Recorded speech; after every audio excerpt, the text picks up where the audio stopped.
welcome to today's video break. Psalm 63 verse 10 says, "They will be given over to the sword and become food for jackals." Wow, who's going to be given over to the sword and who is going to be food for jackals? And David is in the midst of talking about what's going to happen to his enemies. He is so overwhelmed sometimes by the threat of his enemies, but he's not overwhelmed to the place where he's perplexed or crushed or lives under the fear of what his enemies are going to do. He's aware, just like you and I, we're aware of what the enemy would try to do to us, but he's not overcome with it.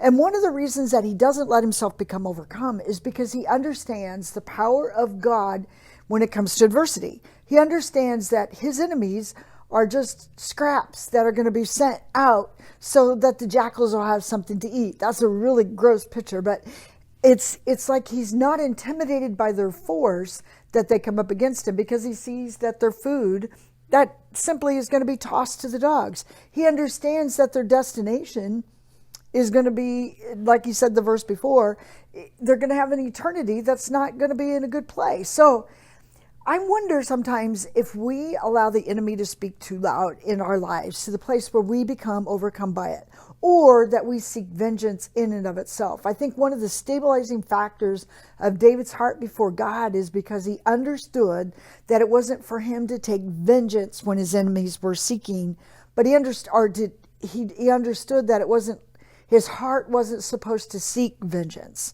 His heart wasn't supposed to hold on to the grudge or to get angry or to be controlled by the force of the enemy. He understood that vengeance belonged to God, and he understood the place to put enemy. He understood that the place to put enemies was back in the place that it originated, scraps for the dogs. So what would you do if you knew that your enemy's destination was exactly this, just scraps for the dogs, that they were going to be fed to the jackals? Would you understand then that the power isn't over you, that the enemy's power can't overcome you? Sometimes I think we think the power of the enemy is so large, like the power of depression or the power of anxiousness or the power of fear is so much that we submit under its force, when it originated with hell and it's going to go back to hell where it started. So understand that you are more than a conqueror because of Christ living in you. Then we gravitate then automatically, because of Christ living in us, we gravitate towards the victory that is already ours. And quit allowing our mind to keep dwelling on the force of the enemy. That's what David did, and was very successful at doing it, because he understood who God, in light of his enemy, who God truly is. And I think sometimes we need that. We need this wake-up call to say, hello, God is still in control, and he's still the victor, and we don't have to live under the pressures of what the enemy is trying to squeeze us into. But friends, what are you telling yourself? Are you convinced that your enemy is greater than your God? Something to process today.